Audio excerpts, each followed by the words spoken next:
በስመ አብ ወወልድ ወመንፈስ ቅዱስ አህዱ አምላክ አሜን። በስመ አብ ወወልድ ወመንፈስ ቅዱስ አህዱ አምላክ አሜን። በባህሪው ሞት በመንግስቱ ሽረት በግዛቱ ህልፈት የሌለበት ሦስትነቱ የማይጠቀለል አንድነቱ የማይከፈል ባህሪው የማይመረመር ሰማዩንና ምድሩን ባህሩንና የብሱን ፈጥሮ የሚገዛ ልዑልና ቅዱስ የሆነው አምላካችን በቸርነቱ ጠብቆ ለዚች ቀን ለዚች ዕለት ያደረሰን ስሙ ይክበር ይመስገን። ስሙ ይክበር ይመስገን። ወሀብኮሙ ትእምርተ ለእለ ይፈርሁከ ከመ ያምስጡ እምገጸ ቅስት ወይድሃኑ ፍቁራኒከ። ለሚፈሩህና ለሚያመልኩህ ለሚገዙልህ ካጋንንት ፈተና ይድኑበት ዘንድ ምልክትን ሰጣቸው። የተወደዳችሁ አባቶቻችን፣ መምህራነ ወንጌል፣ ዘማሪያን እግዚአብሔርን አባታችን ቤተ ክርስቲያንን መማፀኛችን ድንግል ማርያምን እናታችን መንግሥተ ሰማያትን የዘላለም ርስታችን ብላችሁ በክርስቶስ አደባባይ የተሰበሰባችሁ በደመ ክርስቶስ የተቀደሳችሁ ክርስቶስ በደሙ የዋጃችሁ የእግዚአብሔር ልጆች ምእመናንና ምእመናት በእግዚአብሔር ፍጹም ሰላምታ ይድረሳችሁ። እንደምን ዋላችሁ? እንደምን ዋላችሁ? እንደምን ሰነበታችሁ?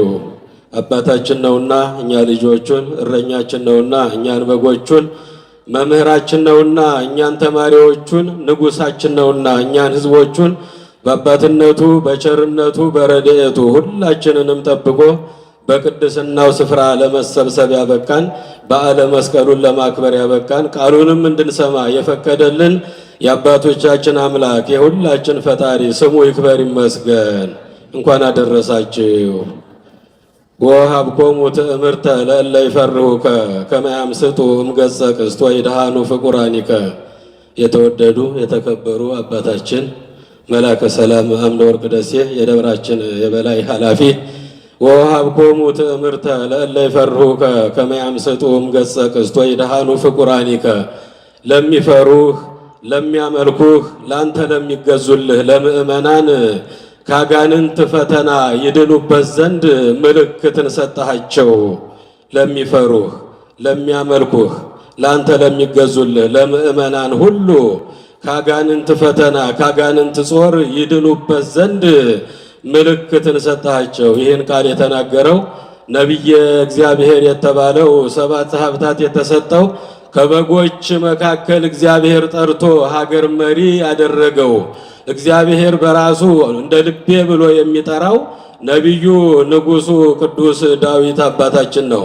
በመዝሙረ ዳዊት መዝሙር 59 ከቁጥር 4 ላይ የሚገኝ ሕያውና ዘላለማዊ የሆነ የእግዚአብሔር የአምላካችን ቃል ነው። ወሀብኮሙ ትእምርተ ለእለ ይፈርሁከ።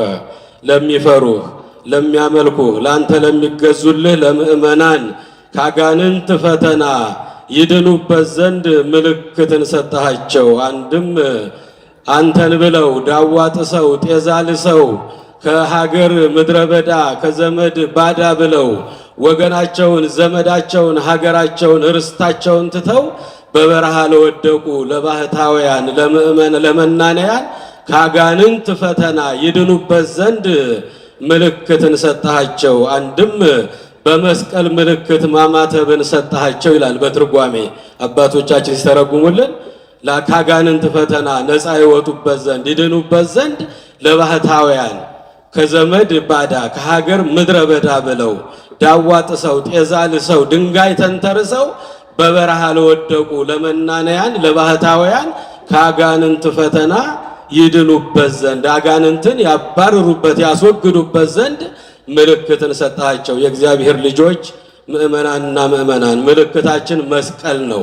መድኃኒታችን መስቀል ነው። ኃይላችን መስቀል ነው። ምርኩዛችን መስቀል ነው። መስቀል ኃይልነ፣ መስቀል ጽንዕነ፣ መስቀል ቤዛነ፣ መስቀል መድኃኒተ ነፍስነ እያልን የምንጸልየው ከመጽሐፍ ቅዱስ ተመዞ የወጣ ቃል ነው። በዘወትር ጸሎታችን ሁላችንም ይሄን ቃል እንናገረዋለን። መስቀል ኃይልነ፣ መስቀል ጽንዕነ፣ መስቀል ቤዛነ፣ መስቀል መድኃኒተ ነፍስነ። እየሰማችሁ ነው? ከቃሉ ጋር ናችሁ? እግዚአብሔር ከሁላችን ጋር ይሁን። ሐዋርያው ቅዱስ ጳውሎስ ብርሃነ ዓለም ቅዱስ ጳውሎስ በአንደኛ ቆሮንቶስ ምዕራፍ 1 ቁጥር 18 ላይ እስመ ነገረ መስቀሉሰ እበዱ ውእቱ በኀበ ሕጉላን የመስቀሉ ቃል የመስቀሉ ነገር ለማያምኑበት ለሚጠፉት ለከሃዲያን ሞኝነት ነው፣ ተራ ነገር ነው። ለኛ ለምናምንበት ለኛ ለምንመካበት የእግዚአብሔር ኃይል ነው። ለዚህ ነው መስቀል ኃይል ነው የምንለው።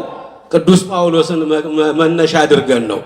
አዎ ቅዱስ ጳውሎስ የመስቀሉ ቃል የመስቀሉ ነገር ለማያምኑበት ሰዎች ለከሃዲያን ለሚጠፉ ሞኝነት ነው፣ ተራ ነገር ነው። ለኛ ለምናምንበት ግን የእግዚአብሔር ኃይል ነው። አያችሁ የእግዚአብሔር ልጆች ኃይለ እግዚአብሔር የሚገለጥበት ነው። መስቀል ደመ ክርስቶስ የፈሰሰበት ነው። መስቀል ስንል እንግዲህ መስቀል ማለት መከራ ማለት ነው። የእግዚአብሔር ልጆች መስቀል መከራ ብለው ይተረጉሙታል አባቶቻችን።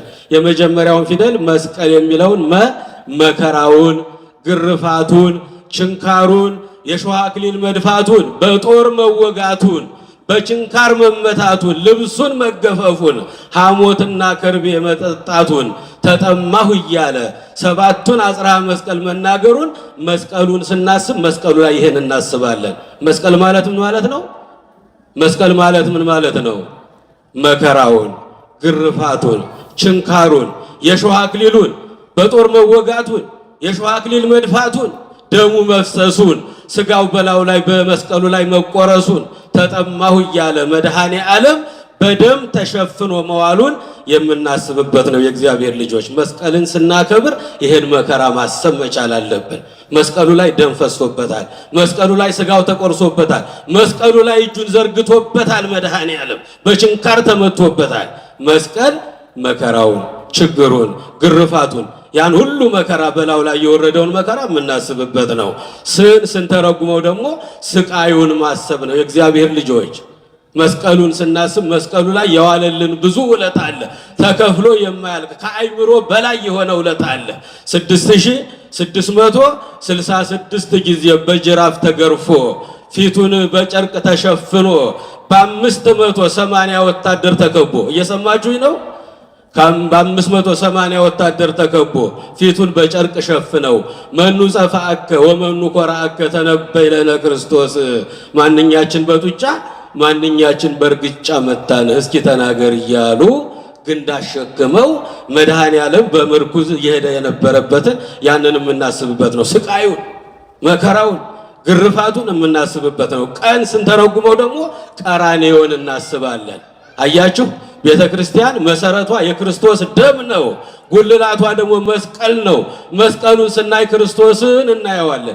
እጁን ዘርግቶ እንደ ብራና ተወጥሮ ተጠማሁ እያለ አባ ስረይሎሙ እስመ በዘየአምሩ ይገብሩ የሚያደርጉትን ሁሉ አያውቁምና አባ ይቅር በላቸው እያለ እየወጉት ይቅር በላቸው፣ እየቸነከሩት ይቅር በላቸው፣ ምራቅ እየተፉበት ይቅር በላቸው፣ በጡጫ በርግጫ እየመቱት አባ ስረይሎሙ ፍቅርን የምናደንጥበት ነው። የእግዚአብሔር ልጆች ምእመናን ቀራንዮን የምናስብበት ነው።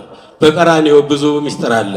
ያው መከራውን፣ ግርፋቱን፣ ችንካሩን ያን ሁሉ የወረደበትን መከራ እናስባለን። ስደቱን፣ ስቃዩን በምድር ላይ ከልደቱ እስከ ስቅለቱ ድረስ ያለው ከተወለደ እስከሚሰቀልበት 33 ዓመት መስቀል ተብሎ ነው የሚጠራው። የእግዚአብሔር ልጆች መስቀል ተብሎ ይጠራል።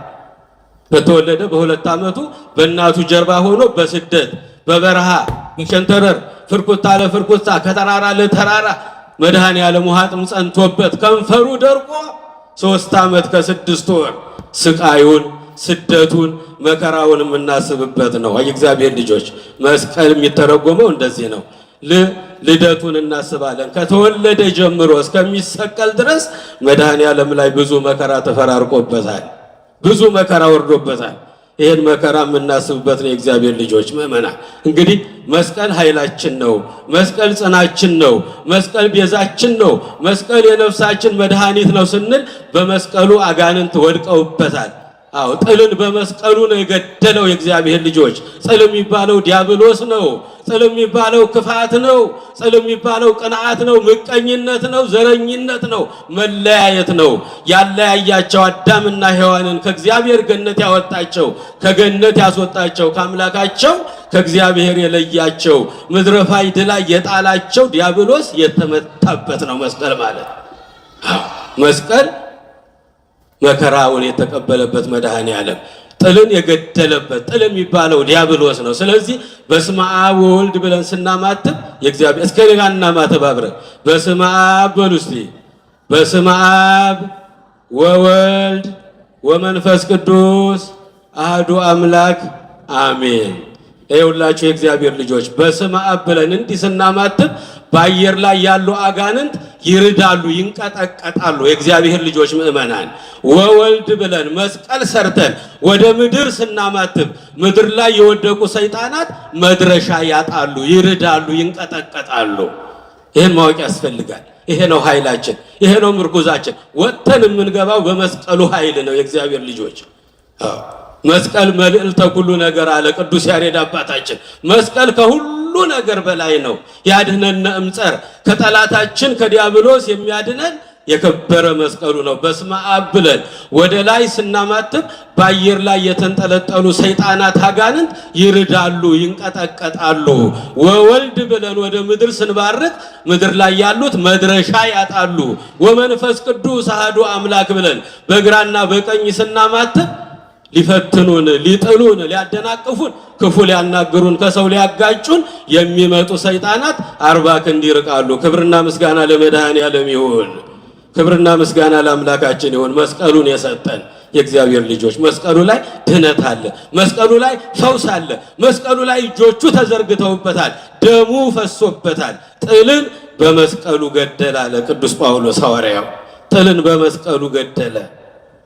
ኤፌሶን ምዕራፍ 2 ቁጥር 14 15 ላይ የምናገኘው ቃል ነው። ወጽልቀ ተሎ በመስቀሉ ጥልን በመስቀሉ ገደለው። አዳምና ሔዋንን ከእግዚአብሔር የለያቸው የጥል ምልክት የሆነው ዲያብሎስ ነው። ጥል የሚባለው ዲያብሎስ ነው። ጥል የሚባለው ክፋት ነው፣ መለያየት ነው፣ ቅናት ነው፣ ምቀኝነት ነው። አዳምና ሔዋንን ከእግዚአብሔር የለያቸው ከገነት ያወጣቸው በቅናት ምክንያት እኔ ምድር ላይ ወድቄ እነሱ እዚህ በክብር ቦታ እንዴት ይኖራሉ ብሎ አዳምና ሔዋንን ከገነት ያወጣቸው ዲያብሎስ የተቀጠቀጠበት የወደቀበት ነው። የእግዚአብሔር ልጆች በስመ አብ ብለን ስናማትብ በአየር ላይ ያሉ አጋንንት ይርዳሉ፣ ይንቀጠቀጣሉ። ወወልድ ስንል ምድር ላይ ያሉ ሰይጣናት መድረሻ ያጣሉ። ወመንፈስ ቅዱስ አሐዱ አምላክ ስንል በቀኝና በግራ ሊፈትኑን፣ ሊያደናቅፉን፣ ክፉ ሊያናግሩን፣ ከሰው ሊያጋጩን የሚመጡ ሰይጣናት 40 ክንድ ከኛ ይርቁልናል። ስለዚህ ማማተብን አትርሱ የእግዚአብሔር ልጆች። ስትወጡም ስትገቡም፣ ስትበሉም ስተኙም፣ ስትነሱም ስትቀመጡም ማማተብን አትርሱ። አባቶቻችን 318ቱ ሊቃውንት አዘውናል ማማተብ እንዳለብን። እንግዲህ የመስቀልን ነገር ስናማስብ ሁልጊዜ በመስቀል ምልክት ማማተብ አለብን። እተብ ገጸከ በዘይተሎ ለመንኮበያቲከ ለጸሎት ስትነሱ መስቀል ምልክት ሰርታችሁ በአውራ ጣታችሁ ቀጥሎ ባለው መስቀል ባለው እጃችሁ መስቀልን ሰርታችሁ ማማተብን አትርሱ።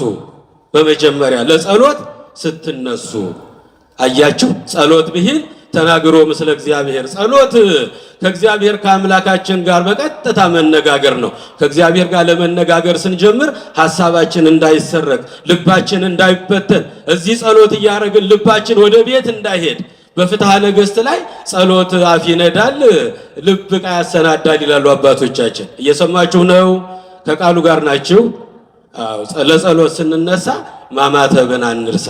የመስቀል ምልክት መስራትን አንርሳ። ጠላታችን ዲያብሎስ ልባችንን ሐሳባችንን እንዳይሰርቅብን ጸሎት አፍ ይነዳል፣ ልብ ዕቃ ያሰናዳል ይላሉ አባቶቻችን። እግራችን በዚህ ቆሟል። እዚህ በስመ አብ እያልን እንጸልያለን። እዚህ አባታችን ሆይ እንላለን። ካላማተብን ልባችን በሰፈር በመንደር ይቀርብናል። ጸሎታችን ዋጋ ያጣል ማለት ነው። ጸሎት ብሂል ተናግሮ ምስለ እግዚአብሔር ፊት መቆማችንን በማሰብ ልባችን ስብስብ እንዲልልን ጸሎታችን ቅድመ እግዚአብሔር እንዲደርስልን ለጸሎት ስትነሱ ማማተብን አትርሱ አሉ አባቶቻችን።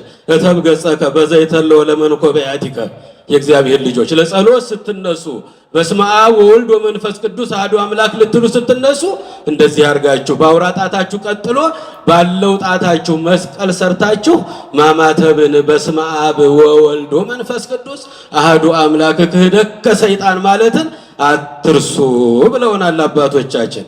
እተብ ገጸከ በዘይተለው ለመንኮበያቲከ በፍትሐ ነገሥት አንቀጽ 14 ላይ የሚገኝ ቃል ነው። እንግዲህ ዛሬ የመስቀሉ በዓል ነው። ስለ መስቀሉ ነው የምንነጋገረው። ሰሞኑንም ስትማሩ ሰንብታቸዋል።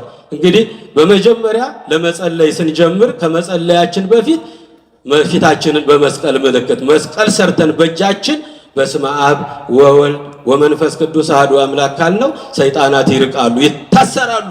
የሥላሴ ስም ሲጠራባቸው እንደ ጢስ ይተናሉ፣ እንደ ትቢያ ይበናሉ። የእግዚአብሔር ልጆች ለጸሎት ስንነሳ መጀመሪያ ማማተብ አለብን።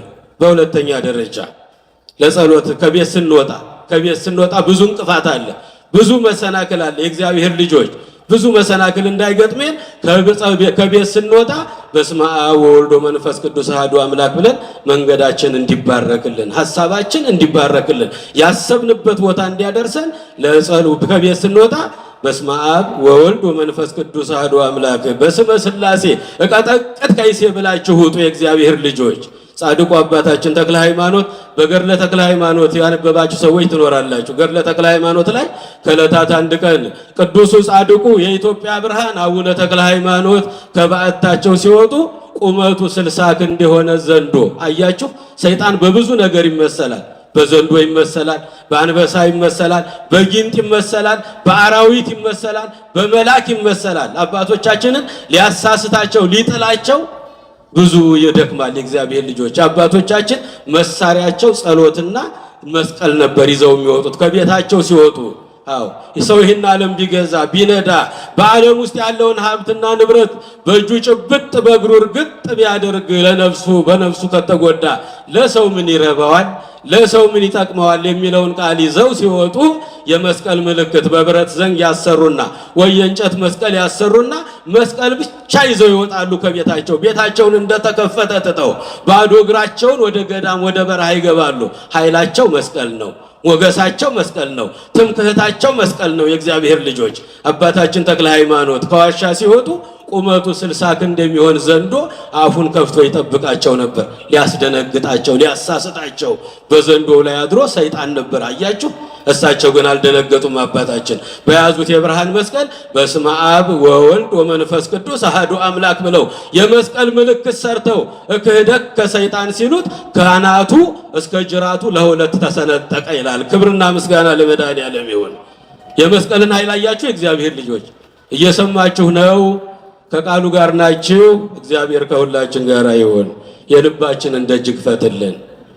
ምን አልኳችሁ? አሁን ጻድቁ አባታችን ተክለ ሃይማኖት ከዋሻቸው ሲወጡ በዋሻቸው ደጃፍ ላይ ቁመቱ 60 ክንድ የሚሆን ዘንዶ አያችሁ። ሊያስደነግጣቸው አፉን ከፍቶ ሊውጣቸው ሲፈልግ አልደነገጡም። የኛ አባት የመስቀል ምልክታቸውን አወጡና በስመ አብ ወወልድ ወመንፈስ ቅዱስ አሐዱ አምላክ በስመ ሥላሴ ቀጠቅጥ ከይሴ እክህደከ ሰይጣን ሲሉት ካህናቱ ከጭንቅላቱ እስከ ጅራቱ ለሁለት ስንጥቅ አለ። የእግዚአብሔር ልጆች አያችሁ የመስቀሉ ኃይል። መስቀል ኃይልነ፣ መስቀል ጽንዕነ፣ መስቀል ቤዛነ፣ መስቀል መድኃኒተ ነፍስነ የምንለው ከዚህ ተነስተን ነው። ቅዱስ ጳውሎስም ተናግሯል። ከጌታዬ ከአምላኬ ከኢየሱስ ክርስቶስ መስቀል በቀር ሌላ ትምክህት ከኔ ይራቅ አለ። ከኔ ይራቅ አለ ቅዱስ ጳውሎስ ገላትያ ምዕራፍ 6 ከቁጥር 14 ላይ ከጌታችን ከአምላካችን ከመድኃኔ ዓለም ከኢየሱስ ክርስቶስ መስቀል በቀር ሌላ ትምክህት ከኛ ይራቅ። እግዚአብሔር ልጆች መመኪያችን እሱ ነው። ትምክህታችን እሱ ነው። መስቀል ኃይል ነው። መስቀል ሞገስ ነው። ዲያብሎስ የወደቀበት የተቀጠቀጠበት ነው። ቅዱስ አባታችን ተክለ ሃይማኖት ከዋሻቸው ሲወጡ ዘንዶ አፉን ከፍቶ አያችሁ። በስመ አብ ወወልድ ወመንፈስ ቅዱስ አሐዱ አምላክ ብለው በመስቀል ሲያማትቡበት ከጭንቅላቱ እስከ ጅራቱ ለሁለት ተሰነጠቀ። ደቀ መዝሙራቸውን ወዳጄ አሉት፣ እስኪ ቁመቱን ለካልኝ አሉት። ቁመቱን ሲለካው ቁመቱ 60 ክንድ ሆነ ይላል። የእግዚአብሔር ልጆች ቁመቱ 60 ክንድ ሆነ። በመስቀሉ ኃይል አባታችን ገደሉት ዘንዶውን። ከቤት ስንወጣ ምን ማለት አለብን? ማማተብ አለብን በሉ። ማማተብ አለብን በሉ እስቲ።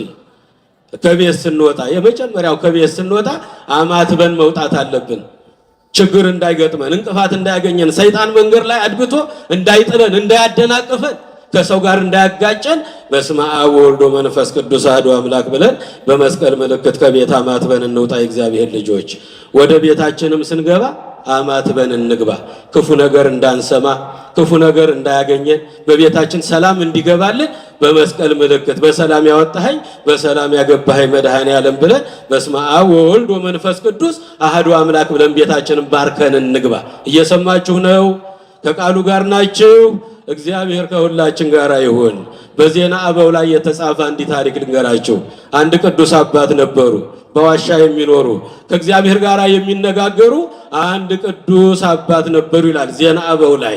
ወደ ቤተ መቅደስ ገብተው ሲሰግዱ ሲጸልዩ አምላካቸው ጋር ሲነጋገሩ ቆይተው ወደ በዓታቸው ወደ ዋሻቸው ተመልሰው ሲመጡ ዋሻዋን ዘንዶ ሙልት አርጓታል። ተጠምጥሞ እስከ ደጃፉ ድረስ ሞልቷል በዘንዶ። አያችሁ የእግዚአብሔር ልጆች፣ ሊያስደነግጣቸው ነው እኮ። በድንጋጤ ሰይጣን ይገባል፣ በደስታም ሰይጣን ይገባል። የእግዚአብሔር ልጆች ስንደሰትም ስንደነግጥም በማንኛውም ነገር መስቀል ምልክት ሰርተን ማማተብን አትርሱ። የእግዚአብሔር ልጆች እተብ ገጸከ በዘይተለው ለመንኮበያቲከ። ስትወጡ ስትገቡ ስተኙ ስትነሱ የመስቀል ምልክት ሰርታችሁ ማማተብን አትርሱ። የመስቀል ምልክት ማድረግን አትርሱ። የእግዚአብሔር ልጆች ያ ባህታዊ ዋሻው በዘንዶ ተሞልቶ ተጠምጥሞ እስከ ደጃፉ ድረስ ሞልቶ አገኘ።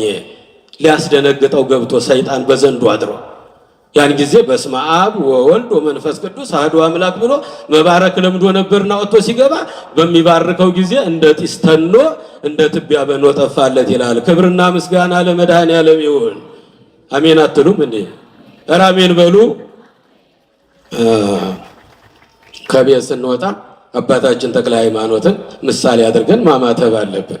ወደ ቤት ስንገባ በዜና አበው ላይ የተጻፈውን ያንን ቅዱስ አባታችንን ምሳሌ አድርገን ወደ ቤትም ስንገባ አማትበን መግባት አለብን። የእግዚአብሔር ልጆች ወደ ቤት ስንገባ በሶስተኛ ደረጃ ስንመገብ አማትበን መመገብ አለብን። ምግባችንን ሳንባርክ አንብላ። እየሰማችሁ ነው? በመስቀል ምልክት አማትበን ባርከን ነው መብላት ያለብን። ገድለ ጊዮርጊስን አነበባችሁ ሰዎች አላችሁ? በቅዱስ ጊዮርጊስ ገድል ላይ ተጽፎ እናገኛለን። ቅዱስ ጊዮርጊስ ቢፈጩት አይሞት፣ ቢሰቅሉት አይሞት። አያችሁ እግዚአብሔር ቢያስሩት አይሞት፣ ቢያሰቃዩት አይሞት፣ ቢቆርጡት አይሞት። ግራ ገባቸው። ክፉ መናፍስት ያደሩባቸውን መጋጋንን ተሳቢዎችን፣ ሟርተኞችን፣ መተተኞችን ሰባ ነገሥታት ጠሩና ምን እናድርገው ይሄን ሰው? ስንፈጨው አይሞትም፣ ስናርደው አይሞትም፣ ስንቆርጠው አይሞትም፣ ስንሰቅለው ዛፍ ላይ አይሞትም፣ ሌላም መርዝም ብንሰጠው አልሞት አለ። ምን እናድርገው አሉ። ሟርተኞቹ አጋንንት ሳቢዎቹ ተሰበሰቡና ያየሩን ሁሉ አጋንንት ጠሩና አያችሁ ደገሙና ሟርት ደገሙና መርዝ በጠበጡና በጽዋ ይሄንን ይጠጣና እዚሁ ተተርትሮ ሲሞት እናየዋለን አሉ። እየሰማችሁ ነው? ተተርትሮ እዚሁ ሲሞት እናየዋለን አሉ።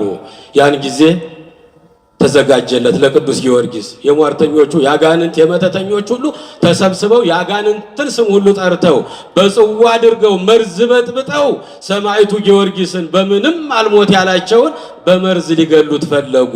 ሰባ ነገሥታት ናቸው ይህን ያደረጉት፣ እነ ዱድያኖስ ናቸው።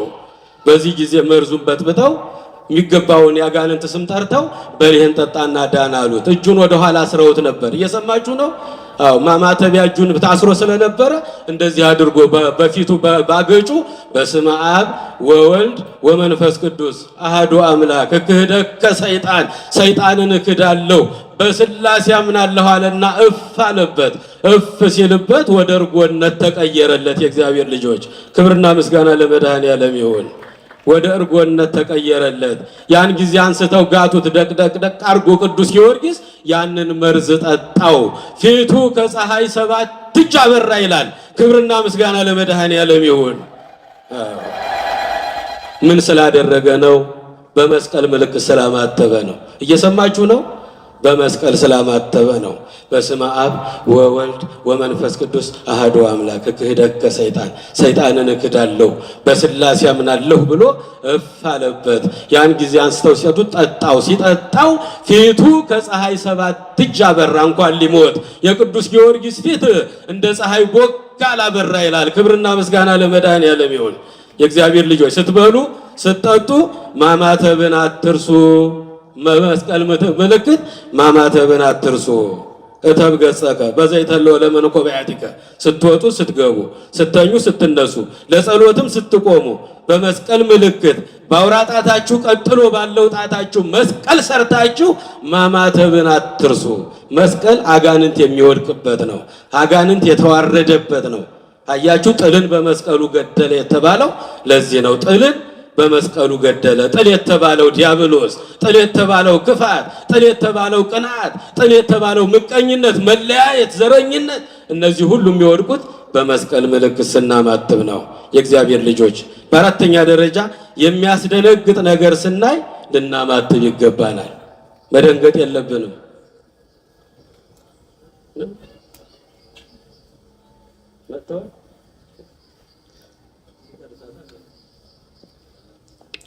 የሚያስደነግጥ ነገር ሲያገኘን በመስቀል ምልክት ማማተብ አለብን። በዜና አበው ላይ ማር ይስሐቅ በሚባል መጽሐፍ ላይ ነው ይሄ ደግሞ የሚገኘው። 2 ባህታውያን ነበሩ። ይህን ዓለም ንቀው በበረሃ የሚኖሩ ሁልጊዜም ይጸልያሉ፣ ሁልጊዜም ያመሰግናሉ። ዓለምን ንቀው ከነመርገም ጨርቋ መላውን ቤተሰባቸውን ጥለው ወደ እግዚአብሔር የሄዱ ናቸው። በበረሃ የሚኖሩ ናቸው።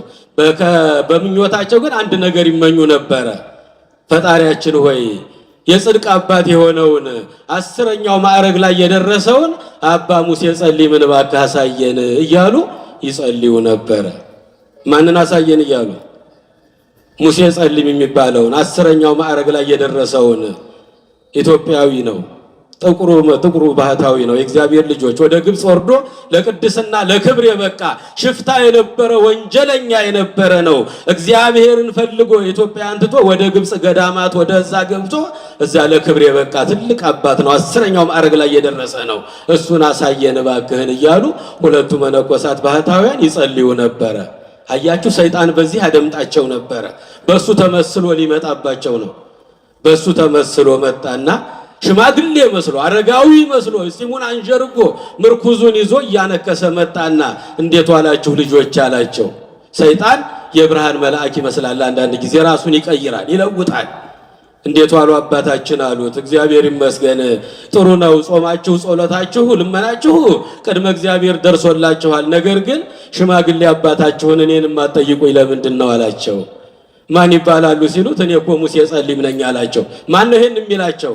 ሰይጣን ነው። የእግዚአብሔር ልጆች እኔንም ማጠይቁኝ እየመጣችሁ ለምንድን ነው አላቸው። እኛ እኮ አናውቅም፣ ዋሻዎትን ባዕተወትን አናውቀውም እኮ እንዲያውም ማሳየን እያልን እኮ እግዚአብሔርን ደጅ እንጸናው ነበር። ለካ የለመኑትን የማይነሳ መጡልን ዛሬ አሉት። በዚህ ጊዜ ኑ በሉ ባዕቴን ላሳያችሁ ተከትላችሁ ይኑ አላቸው። 2ቱም ከዚያ ተከትለው ባዕታቸውን ትተው ሲሄዱ ሜዳውን ጨርሰው ከገደል አፋፍ ላይ ያደረሳቸው። አያችሁ የእግዚአብሔር ልጆች ሰይጣን ክፉ ነው።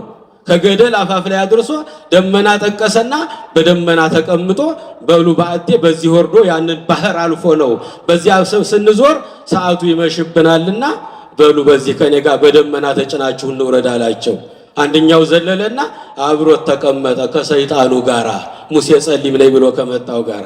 አንደኛው ግን ማማተብ ለምዶ ነበር በመስቀል ምልክት። ይሄ ነገር ምን አይነት ብቃት ነው? ለማንኛውም በመስቀል ምልክት ላማትብ አለና በስመ አብ ወወልድ ወመንፈስ ቅዱስ አሐዱ አምላክ እክህደከ ሰይጣን ሲል ሰይጣን እንደ ጢስ ተኖ ጠፋ። ደመናውም ተበተነ። ጓደኛው ወርዶ ከባህር ውስጥ ወደቀ። የእግዚአብሔር ልጆች እንዲህ ነው ሰይጣን ይጥለናል፣ ያሳስተናል። መስቀል ኃይላችን ነው። መስቀል ክብራችን ነው። መስቀል ሞገሳችን ነው። ስለዚህ በመስቀል ማማተብን መርሳት የለብንም። በምንደነግጥም ጊዜ በመስቀል ማማተብ፣ ስንተኛም ስንነሳም። 2ቱ ባህታውያን ሳያማትቡ ሰይጣንን ተከትለውት ሄደው ነው። ባህር ሊጨምራቸው ነው። 2ቱንም እዚያ ባህር ውስጥ ሊከታቸው ነው የወሰዳቸው። አው በደመና ላይ ተጭኖ እኔ እኮ የበቃው አባት ነኝ ኑ ደመናው ላይ ተጫኑ አላቸው። አንደኛው ተከትሎት ደመናው ላይ ተቀመጠ። ገደል ላይ ናቸው። እየሰማችሁ ነው። ከዚያ በኋላ አንደኛው ግን ማማተብ ለምዶ ነበረ። በስመ አብ ወወልድ ወመንፈስ ቅዱስ አሐዱ አምላክ በስመ ሥላሴ እቀጠቅጥ ከይሴ ሲል ያን ጊዜ ሰይጣን ተኖ እንደ ትቢያ በኖ ጠፋ። ደመናውም ተበተነ። ጓደኛውም ወድቆ ከባህር ውስጥ ወደቀ። በዚህ ጊዜ እድሜ ልካቸውን ሁሉ ሲያማትቡ ኖሩ ይላል በማር ይስሐቅ ላይ። ስለዚህ እግዚአብሔር ልጆች ማማተብን ሁል ጊዜ መርሳት የለብንም። እንግዲህ የዛሬው ቀን እናታችን ቅድስት እሌኒ ወደ እሷ እንሂድ። አጠር እናርገው ከኋላም ነገር ስላለ ቅድስት እሌኒ ከ250 እስከ 330 የነበረች ደግ ሴት ናት። የእግዚአብሔር ልጆች እሌኒ ማለት ጥሩ ምንጭ ማለት ነው። ውብና ደግ ሴት ማለት ነው። እሌኒ ማለት ምን ማለት ነው አልኳችሁ? ውብና ደግ ሴት ወይም ጥሩ ምንጭ ማለት ነው። የእግዚአብሔር ልጆች የሷ ደግነት ልንገራችሁ ባጭሩ። ቅድስት እሌኒ 5 ነገሮችን ታደርግ ነበረ። የመጀመሪያው አንደኛ ጾምና ጸሎትን ታዘወትር ነበረ። ሳታቋርጥ ትጸልይ ነበረ።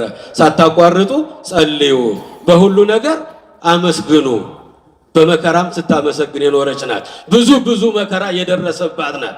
በነገረ ሰሪዎች ያን ዝርዝር አልዘረዝረውም ዛሬ። እግዚአብሔር ልጆች ግን ሁል ጊዜ ሳታቋርጥ ትጸልይ ነበረ። ብርሃነ ዓለም ቅዱስ ጳውሎስ አንደኛ ተሰሎንቄ ምዕራፍ 5 ቁጥር 17 ላይ ልጆች ሳታቋርጡ ጸልዩ፣ በጠዋት በማታ በቀን በሌሊት ስትወጡ ስትገቡ ስተኙ ስትነሱ ሳታቋርጡ ጸልዩ፣ በሁሉ ነገር አመስግኑ፣ በመውደቅ በመነሳት በማግኘት በማጣት በሐዘን በደስታ በዚህ ሁሉ ተፈራርቆባታል። በዚህ ሁሉ አምላኳን ስታመሰግን የኖረች እናት ናት።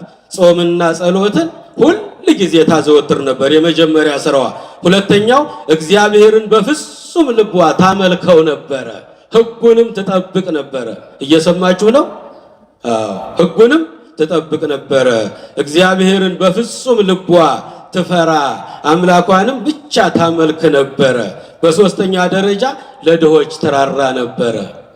ለዚህ ክብር የተመረጠችው ዝም ብሎ አይደለም። የእግዚአብሔር ልጆች ደግ ስራዋ፣ ቅንነቷ፣ በጎነቷ ነው ለዚህ ትልቅ ክብር ያበቃት። ከጉድፍ ከቆሻሻው ቦታ ይህንን መድኃኒት የሆነውን መስቀል እንድታወጣ የተመረጠችው 5 ነገሮችን ቀድማ ያደረገች ናት። ጾም፣ ጸሎት ታዘወትር ነበረ። እግዚአብሔርን በፍጹም ልቧ ትፈራ፣ እሱን ብቻ ታመልክ ነበረ። በጠዋት በማታ ድሆችን ታበላ ታጠጣ ነበረ። ለድሆች ትራራ ነበረ። አራተኛው ከ80 በላይ ቤተ ክርስቲያናትን አሰርታ ነበረ ታሪኳ የሚናገረው። በአምስተኛ ደረጃ ዘመኑ ዘመነ ሰማዕታት ስለሆነ፣ ሁለተኛውና ሶስተኛው ዘመን የመከራ ዘመን ስለሆነ የሰው ልጅ እንደ ሽንኩርት የሚከተፍበት፣ እንደ ጎመን የሚቀረደድበት፣ እንደ ድንች የሚላጥበት ክርስቲያን በየመንገዱ እንደ ቅጠል የሚረግፍበት ዘመን ስለነበረ የሰማዕታትን አጽም እየሰበሰበች በክብር እንዲቀበሩ ታደርግ ነበረ። እየሰማችሁ ነው? እንዲህ ታደርግ ነበረ። እግዚአብሔር አምላክ ለዚህ ክብር መረጣት። ከሮም ከቁስጥንጥንያ ተነስታ ወደ ኢየሩሳሌም ሰራዊቶቿን አስከትላ መስቀሉን ፍለጋ የሄደች ናት። የመስቀሉ ፍቅር አላስተኛ አላስቀምጥ ያላት እናታችን ናት። 300 ዓመት ሙሉ ጉድፍ እየጣሉበት ቆሻሻ እየከመሩበት ተራራ ያክለውን ያን ቆሻሻ አስቆፍራ ከዚያ ያወጣች 7 ወር ሙሉ ስታስቆፍር መስከረም 16 ቀን ጀምራ በዛሬው ዕለት መጋቢት 10 ቀን መስቀሉን በክብር ያወጣችበት ቀን ነው። ክብርና ምስጋና ለመድኃኔዓለም ይሁን። ክብርና ምስጋና ለአምላካችን ይሁን።